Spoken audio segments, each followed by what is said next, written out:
Assalamualaikum warahmatullahi wabarakatuh. Perkenalkan, nama saya Indrawati Harun.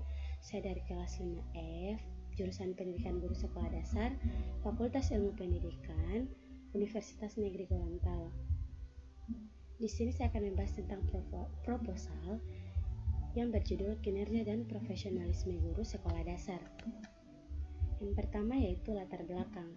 Pendidikan pada hakikatnya adalah usaha sadar dan terencana untuk mewujudkan suasana belajar dan proses pembelajaran agar peserta didik secara aktif mengembangkan potensi dirinya untuk memiliki kekuatan spiritual keagamaan, pengendalian diri, kepribadian, kecerdasan, akhlak mulia, serta keterampilan yang diperlukan dirinya.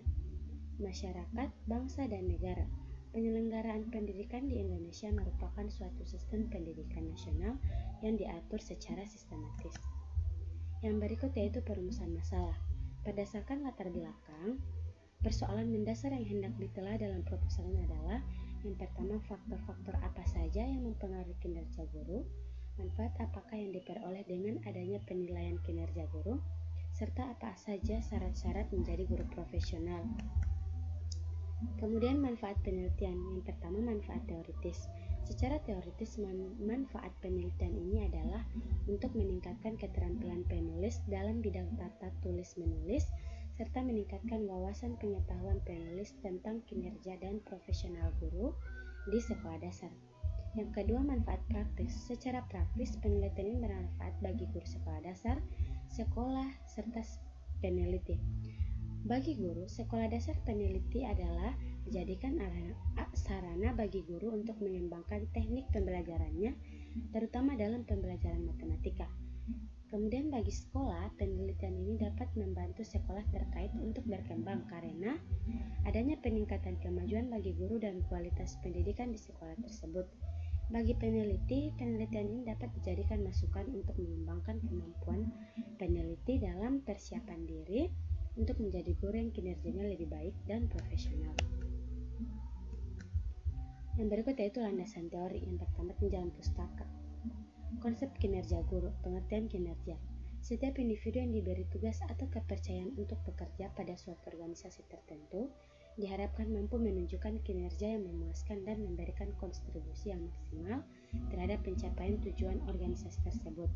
Kinerja adalah tingkat keberhasilan seseorang atau kelompok orang dalam melaksanakan tugas dan tanggung jawabnya serta kemampuan untuk mencapai tujuan dan standar yang telah ditetapkan. Fatah pada tahun 1996 menegaskan bahwa kinerja diartikan sebagai ungkapan kemajuan yang didasari oleh pengetahuan, sikap, dan motivasi dalam menghasilkan suatu pekerjaan. Yang berikut indikator-indikator kinerja guru. Kinerja merefleksikan kesuksesan suatu organisasi, maka dipandang penting untuk mengukur karakteristik tenaga kerjanya. Kinerja guru merupakan kulminasi dari 3 elemen yang saling berkaitan, yakni keterampilan, upaya sifat keadaan, dan kondisi eksternal. Kemudian tingkat keterampilan merupakan bahan mentah yang dibawa seseorang ke tempat kerja seperti pengalaman, kemampuan, kecakapan antar pribadi, serta kecakapan teknik. Yang berikut faktor-faktor yang mempengaruhi kinerja guru.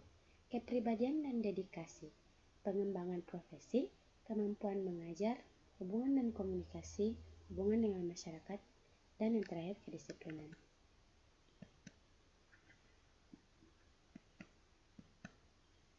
Kemudian langkah-langkah meningkatkan kinerja guru. Langkah strategis dalam upaya meningkatkan kinerja guru dapat dilakukan melalui beberapa terobosan, antara lain: kepala sekolah harus memahami dan melakukan 3 fungsi sebagai penunjang peningkatan kinerja guru. Yang kedua, dinas pendidikan setempat selaku pihak yang ikut andil dalam mengeluarkan dan memutuskan kebijakan pada sektor pendidikan. Yang berikut kerangka berpikir. Dalam usaha membangun manusia Indonesia seutuhnya, guru merupakan perangkat pelaksana yang terdepan. Peningkatan kinerja guru serta kemampuan profesionalnya diarahkan pada pembinaan kemampuan dan sekaligus pembinaan komitmennya. Untuk pembinaan dapat dilakukan dalam 2 hal, yaitu yang pertama, peningkatan kemampuan profesional guru melalui supervisi pendidikan, program sertifikasi dan tugas belajar yang diklasifikasikan dalam faktor pengembangan profesi. Yang kedua, pembinaan komitmen melalui pembinaan kesejahteraan yang diklasifikasikan dalam faktor tingkat kesejahteraan. Bagian berikut yaitu metodologi penelitian.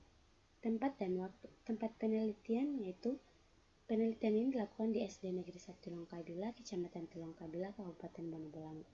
Waktu penelitian melaksanakan penelitian di SD Negeri 1 Longkabila selama 3 minggu. Bentuk dan strategi. Yang pertama, bentuk penelitian. Dilihat dari permasalahan dan tujuan yang ingin dicapai, maka dapat disebutkan bahwa penelitian ini adalah penelitian lapangan, field research yang bersifat kualitatif. Yang kedua, strategi. Strategi yang digunakan dalam penelitian ini menggunakan pendekatan kualitatif naturalistik. Penelitian metode ini didasarkan atas pertimbangan bahwa yang akan dicari adalah data yang menjabarkan dan melukiskan realitas sosial yang kompleks sedemikian rupa menjadi gejala sosial yang konkret. Kemudian sumber data. Yang pertama, data primer. Menurut S. Nasution pada tahun 2004 bahwa data primer adalah data yang dapat diperoleh langsung dari lapangan atau tempat penelitian. Sumber data utama yang ada dalam penelitian kualitatif ialah kata-kata dan tindakan. Kata-kata dan tindakan merupakan sumber data yang diperoleh dari lapangan dengan mengamati atau mewawancarai. Yang kedua, data sekunder. Data sekunder adalah data-data yang didapat dari sumber bacaan dan berbagai macam sumber lainnya, yang terdiri dari surat pribadi, buku harian, notula, rapat perkumpulan, sampai dokumen-dokumen resmi dari berbagai instansi pemerintah. Kemudian teknik pengumpulan data. Yang pertama, observasi langsung. Observasi langsung adalah cara pengambilan data dengan menggunakan mata tanpa ada pertolongan alat standar lain untuk keperluan tersebut. Yang kedua, wawancara. Wawancara adalah proses memperoleh keterangan untuk tujuan penelitian dengan cara tanya jawab, sambil bertatap muka antara si penanya dengan si penjawab dengan menggunakan alat yang dinamakan interview guide atau panduan wawancara. Yang ketiga, dokumentasi. Dokumentasi adalah setiap bahan tertulis baik berupa karangan, memo, pengumuman, instruksi, majalah, buletin, pernyataan, aturan suatu lembaga masyarakat, dan berita yang disiarkan kepada media massa.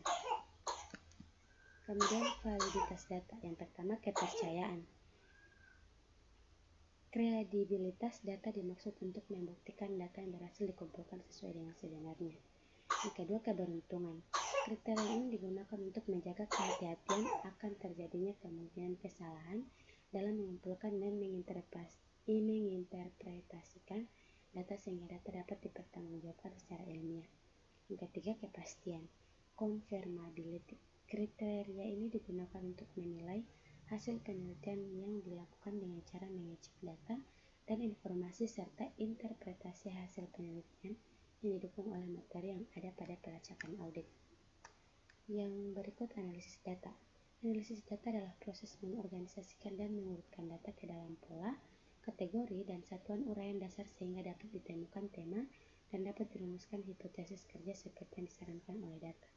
Dari rumusan di atas dapatlah kita tarik garis besar bahwa analisis data bermaksud pertama-tama mengorganisasikan data yang terkumpul banyak sekali dan terdiri dari catatan lapangan, komentar peneliti, gambar, foto, dokumen berupa laporan, biografi, artikel, dan sebagainya.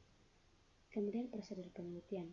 Maleong pada tahun 1991 mengungkapkan bahwa pelaksanaan penelitian ada 4 tahap, yaitu tahap sebelum ke lapangan, tahap pekerjaan lapangan, tahap analisis data, dan tahap penulisan laporan. Baik, terima kasih. Itulah pemaparan saya mengenai proposal. Lebih dan kurangnya saya mohon maaf. Wabillahi taufiq wal hidayah. Wassalamualaikum warahmatullahi wabarakatuh.